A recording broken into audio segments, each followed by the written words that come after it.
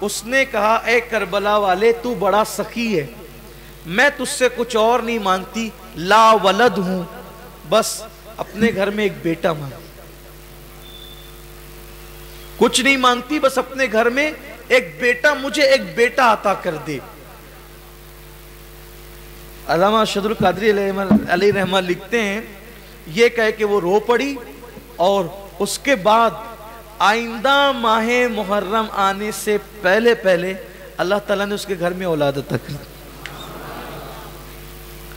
پھر بزرگوں نے کہا، بزرگوں کے اقوال انہوں نے نقل کیے کہ آج بھی، یعنی جب تک کی بات لکھ کہ آج بھی، حالانکہ وہ خاندان برہمن خاندان ہے، مگر امام حسین علی جدی والی سلام کا جیسے ہم لوگ ذکر کرتے ہیں اور ان کا اہتمام کرتے ہیں، وہ لوگ بھی اس کا اہتمام کرتے ہیں۔ ان کا ماننا یہ ہے کہ ہمارے گھر میں جو اولاد ہوئی ہے وہ امام حسین کے صدقے میں ہوئی، اور ابھی بھی امام علی مقام کی یہ کرامت ہے کہ جب ان کی شہادت پڑھی جائے، ان کا ذکر کیا جائے، ان کی محفل سجائی جائے، انسان جو مراد اپنے دل میں لے لیتا ہے، آنے والے سال سے پہلے اللہ اس کی مرادیں پوری فرما دیتا ہے۔ یہ امام حسین علی جدی والی السلام کے ذکر پاک کی برکت ہے، کیونکہ بات یہ ہے کہ یہ گھرانے کو اللہ نے جتنی سخاوت دیا ہے، اتنی سخاوت اللہ تعالیٰ نے کہیں نہیں دی۔ اس گھرانے کے اندر اللہ تعالیٰ نے جو سخاوت رکھی ہے، وہ سخاوت کا جذبہ کہیں اور آپ نہیں پائیں گے میرے پیارے آقا صلی اللہ علیہ وسلم کے پیارے دیوانوں۔ اس لیے آپ اپنے گھر میں امام حسین کی محفل کا انعقاد کیجئے، گھر والوں کو لے کر کے بیٹھیے، ہو سکے تو ماہ محرم کا پروگرام لگائیے، ماہ محرم کا پروگرام لگا کر کے سنیے، اور درود شریف کا ختم رکھیے، قرآن شریف کی تلاوت کیجئے، روزوں کا اہتمام کیجئے، اور یہ جو واٹس ایپ پر سارے خرافات چل رہے ہیں، یہ نہیں ہونا چاہیے، وہ نہیں ہونا چاہیے، سب کو چھوڑیے، اس لیے کہ ہماری قبر میں ہم اکیلے جائیں گے اور دوسرے اپنی اپنی قبروں میں اکیلے جائیں گے۔ یاد رکھیے، میں اور آپ کیا، سیدنا فاروق اعظم جیسی ہستی نے کہا کہ یا علی آپ کی بیٹی ام کلثوم کا نکاح کر دیجئے، تو مولا مشکل کشا نے کہا کہ وہ اس کی عمر بہت چھوٹی ہے، چھوٹی عمر کی ہے وہ۔ اب آپ اندازہ کریں حضرت ام کلثوم کی عمر کتنی کم رہی ہوگی۔ حضرت علی مرتضیٰ سے فاروق اعظم رضی اللہ تعالیٰ عنہ کی عمر کم و بیش 18 سال زیادہ تھی۔ کتنے سال؟ حضرت علی سے حضرت عمر کی عمر کتنی زیادہ تھی؟ کم و بیش 18 سال۔ تو جب حضرت علی سے ان کی عمر اتنی زیادہ تھی تو ام کلثوم سے کتنی زیادہ رہی ہوگی ان کی عمر؟ اس کا اندازہ آپ کر سکتے ہیں۔ لیکن جب مولا مشکل کشا نے کہا کہ ام کلثوم کی عمر چھوٹی ہے، تو فاروق اعظم نے کہا کہ آپ یہ نہ سمجھیں کہ میں جو ہے وہ کسی شوق اور عیش و عشرت کے لیے نکاح کرنا چاہتا ہوں، میں تو صرف اس لیے نکاح کرنا ہوں کہ اللہ کے رسول علیہ السلام نے فرمایا کلو نسب و سبب ینقطع الا نسبی و سبب، کہ ہر رشتہ داری قیامت کے دن منقطع ہو جائے گی الا نسبی و سببی، لیکن میری رشتہ داری قائم رہے گی۔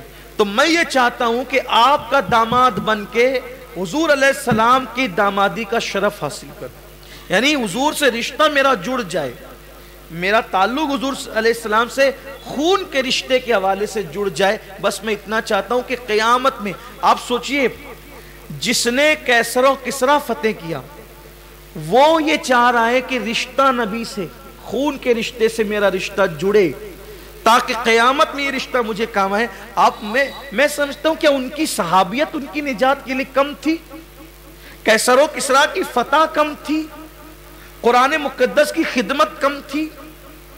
کیا کمی کی ہے فاروق اعظم نے؟ فاروق اعظم اس بطل جلیل کا نام ہے کہ صحابہ کہتے تھے کہ جس دن سے عمر نے اسلام قبول کیا ہے اس دن سے اسلام کو عزت ملی۔ مطلوب مقصود مصطفیٰ ہیں، مطلوب مصطفیٰ ہیں عمر ابن خطاب رضی اللہ عنہ، جس کا ذکر توریت میں، انجیل میں، زبور میں، قرآن میں۔ آقا فرماتے ہیں کہ اپنی محفلوں کو زینت دو عمر کے ذکر سے، لیکن فکر دیکھو صحابی نجات یا رضی اللہ عنہم و رضوا عنہ جن کے لیے قرآن نے کہا ہے، جن کو حضور نے جنت کی بشارت دی ہے، وہ فاروق اعظم کہہ رہے ہیں کہ ام کلثوم سے نکاح کرو تاکہ حضور کے خاندان سے میری نسبت جڑے اور خون رسول مجھے قیامت کے دن کام آئے۔ تو اس کا مطلب آپ سوچئے، آپ بتاؤ جو خون سے نہیں تھے، خون سے جڑنے کے لیے یہ اہتمام کیا، تو جن کی رگوں میں، حسنین کریمین کی رگوں میں حضور علیہ السلام کا خون ہے، بھئی فاروق اعظم رضی اللہ تعالیٰ ام کلثوم سے نکاح ان کے ذریعے سے رشتہ جوڑے نا۔ حالانکہ فاروق اعظم کی افضلیت بہت ہے، فاروق اعظم رضی اللہ عنہ کی افضلیت بہت ہے، ان کی شان میں احادیث بہت ہیں، کوئی انکار ہی نہیں کر سکتا، لیکن رشتہ جوڑ رہے ہیں ام کلثوم کے ذریعے سے، اور ان کی شہادت تک، بلکہ انہی کے گھر، حضرت ام کلثوم ہی کے گھر میں فاروق اعظم کی شہادت تھی۔ جب آپ نماز کی حالت میں زخمی کیے گئے اور آپ کو لایا گیا ام کلثوم کے گھر میں، تو شہادت آپ کی وہی ہوئی ہے۔ حضرت ام کلثوم اکثر کہتی تھی کہ مجھے فجر کی نماز میں 2 صدمے لگے، ایک تو فجر ہی میں میرے شوہر کو شہید کیا گیا یعنی حضرت عمر کو، اور فجر ہی کی نماز میں میرے ابا مولا علی کو شہید کیا گیا۔ آپ اکثر کہتی تھی کہ یہ فجر کی نماز مجھے بڑی یاد ہے کہ میرے گھر میں 2 حادثے، بڑے حادثے فجر کی نماز ہی میں ہوئے ہیں۔ اکثر لوگ کہتے ہیں نا کہ وہ فلاں دن بڑا یادگار ہے کہ اکثر حادثے میرے اسی دن ہوتے ہیں یا ہوئے ہیں، تو ایسے ہی فرماتی تھی کہ فجر کی نماز مجھے یاد ہے کہ میرے گھر میں 2 بڑے حادثے اسی وجہ سے ہوئے ہیں۔ تو حضرت ام کلثوم سے نکاح کر کے آپ نے اپنا رشتہ جوڑا۔ پھر آپ دیکھیں سیدنا ابو بکر صدیق رضی اللہ تعالیٰ عنہ، حضرت ابو بکر صدیق رضی اللہ تعالیٰ نے جو ہے وہ سیدنا امام محمد باقر کو اپنی پوتی ان کے نکاح میں، سیدنا صدیق اکبر نے امام باقر یعنی صدیق اکبر کے جو صاحبزادے محمد ابن ابو بکر اور عبد الرحمن ابن ابو بکر، وہ دونوں سمدھی ہوئے تھے، اور ان سے جو بچی پیدا ہوئی تھی وہ حضرت سیدنا امام باقر رضی اللہ عنہ کے نکاح میں دی گئی، جن سے حضرت امام جعفر صادق کی ولادت ہوئی۔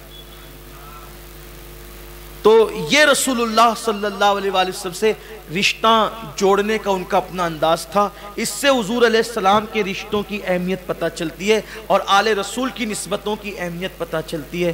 تو اللہ تعالیٰ سے دعا ہے کہ اللہ تعالیٰ ان کی نسبتوں پر ہمیں قائم رکھے، ان کی نسبتیں سلامت رہے۔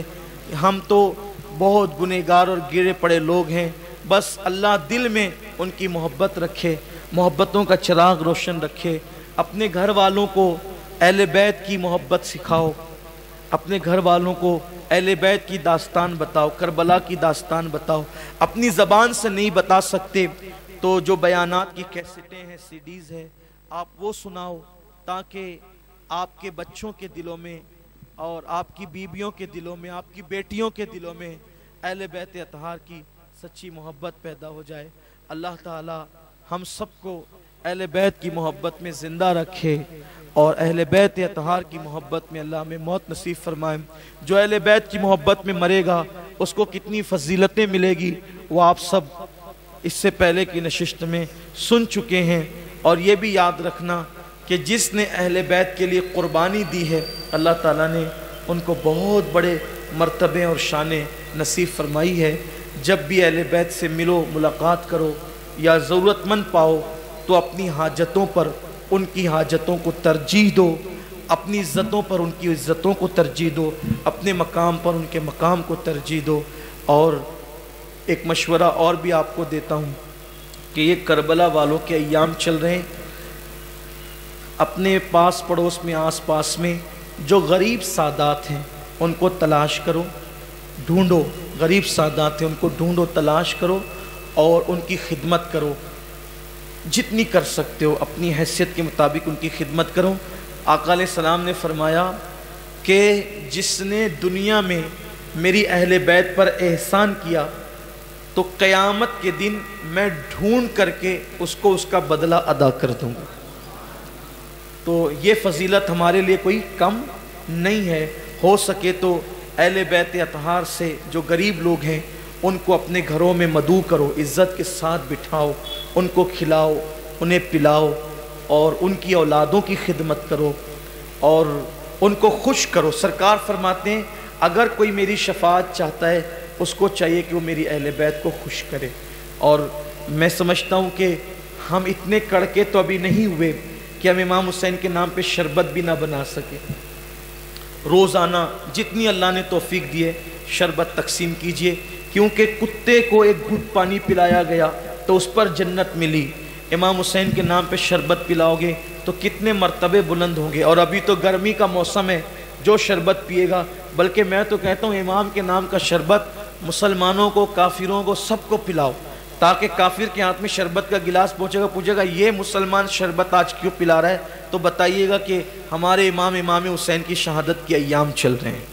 تو یہ بھی ایک تبلیغ کا ذریعہ ہے اور طریقہ ہے، اور ہو سکے تو جو ہے وہ دواخانوں میں پہنچو اور امام حسین کے نام پر جو ہے مریضوں میں فروٹ تقسیم کرو، اس لیے کہ بیمار کربلا بھی تو ہے نا کربلا میں، تو اس بیمار کی نسبت سے امام زین العابدین کی نسبت سے فروٹ تقسیم کرو، اور ہو سکے تو جو ہے وہ فروٹ تقسیم کرنے کے ساتھ ساتھ امام علی مقام کی نسبت سے کچھ لڑکوں کو، غریب لڑکوں کو، لڑکیوں کو چن لو اور ان کی تعلیم کا انتظام امام حسین کی طرف سے ان کا خرچہ آپ اٹھا لو امام حسین کے ایصال ثواب کے لیے، اس سے بھی امام پاک بہت خوش ہوں گے۔ یہ ایصال ثواب کرنے کے طریقے، یہ زبردستی کی ہنگامہ آرائیاں جو ہے کہ ڈھول پیٹ رہے ہیں اور جو ہے وہ ماتم سن رہے ہیں، ماتم دیکھ رہے ہیں، یہ زبردستی کا طوفان ہے۔ اسلام نے ان سب چیزوں کا درس نہیں دیا۔ ہم سنی لوگ ہیں، ابھی لوگوں کا حال یہ ہے کہ یوٹیوب کا دور ہے، فیس بک کا دور ہے، ماتم دیکھتے ہیں، اس پر ماتم سنتے ہیں۔ اب اس میں خرابی یہ ہے کہ ماتم جب آپ سنتے ہیں تو ماتم میں اکثر اہل بیت کی تعریف کے ساتھ صحابہ پہ تبرہ ہوتا ہے، تب آپ اس کو سن رہے ہیں تو اس کا گنہگار تو آپ بھی ہیں۔ من تشبہ بقوم فہو منہم، جو جس قوم سے مشابہت کرے وہ انہی میں سے۔ ہمارے یہاں ماتم نہیں ہے، پھر زبردستی ہاتھوں میں کڑے پہنتے ہیں، زنجیر پہنتے ہیں، دھاگے باندھتے ہیں، یہ سب اسلام میں نہیں ہے۔ محبتوں کی علامت یہ نہیں ہے۔ جو محبت کی علامت ہے وہ امام علی مقام کو جب آخری رات دی گئی تو امام علی مقام نے تلاوت کی، نمازیں پڑھی، عبادت کی، تو ان دنوں میں عبادت زیادہ کر دو، ان دنوں میں عبادت زیادہ کر دو، یہ امام علی مقام کی محبت کا تقاضا ہے۔ اور اپنے محلوں میں جو بوری آتے ہیں، رافضی آتے ہیں سینہ پیٹنے کے لیے، ان سے کہہ دو کہ بھئی محبت سے اچھے انداز میں کہ ہمارے یہاں یہ سب نہیں ہوتا، یہ جائیں۔ بہت سارے لوگ تو ان کو بلا بلا کر ماتم کرواتے ہیں، تو کیوں ماتم کرواتے ہیں؟ اپنے محلے میں کیا ضرورت ہے ماتم کی؟ ہم ماتم والے لوگ تھوڑی ہیں۔ اور وہ سینے ماتم کرتے ہیں جن سینوں میں صحابہ کی محبت نہیں ہے۔ الحمدللہ ہم سینہ پیٹنے والے لوگ نہیں ہیں۔ جس سینے میں محبت اہل بیت اور صحابہ ہے وہ پٹنے کے لائق نہیں ہے، بلکہ وہ تو الحمدللہ چومے جانے کے لائق ہے۔ اس لیے یہ سب خرافات سے آپ بچیے، اور جو لوگ یہ سب خرافات کرتے ہیں ان کو بھی روکیے، ان کو بھی منع کیجیے، اپنی ذمہ داری ہے۔ اور ہمارا مسلک اہل سنت و جماعت ہے، اسی پہ قائم رہیے اور اسی پہ قائم رہنے کی لوگوں کو تلقین کیجیے۔ اہل سنت کا ہے بیڑا پار، اصحاب حضور نجم ہے اور ناؤ ہے، عطرت رسول اللہ کی۔ اللہ تعالیٰ مجھے آپ سب کو توفیق بخشے۔ گفتگو کے درمیان اگر کوئی غلطی اللہ معاف فرمائے۔ کل بھی آپ تشریف لائیے، پرسوں بھی آئیے، اور شب عاشورہ کی جو شب ہے اس شب میں پروگرام ختم ہونے کے بعد پھر مرکز پر محفل سجے گی نعت و منقبت کی، اس میں ہم دیر تک انشاءاللہ بیٹھیں گے اور زیادہ تر وقت انشاءاللہ ہم اپنا عبادت میں گزاریں گے۔ یعنی اس رات ہم جو وہ نعت و منقبت اور ذکر امام کر کے کافی وقت اپنا انشاءاللہ امام کے ذکر میں لگائیں گے، تاکہ اللہ تعالی ہمارے دلوں کو زندہ کرے، ہماری مشکلوں کو آسان کرے، ہم سے بلاؤں کو دور کرے۔ اللہ تعالیٰ سے میں دعا کرتا ہوں اللہ مرنے سے پہلے میری یہ مراد پوری کر دے کہ ہمارا پورا شہر اہل بیت سے ایسی محبت کرے جیسے ہمارے نبی چاہتے تھے. ہر جوان شہر کا بچہ بچہ نبی اور آل نبی سے محبت کرے، اور خارجیت اور ناصبیت کے جو جراثیم ہیں اللہ تعالیٰ اس کا خاتمہ فرما دے. وما علینا الا البلاغ. السلام علیکم ورحمۃ اللہ.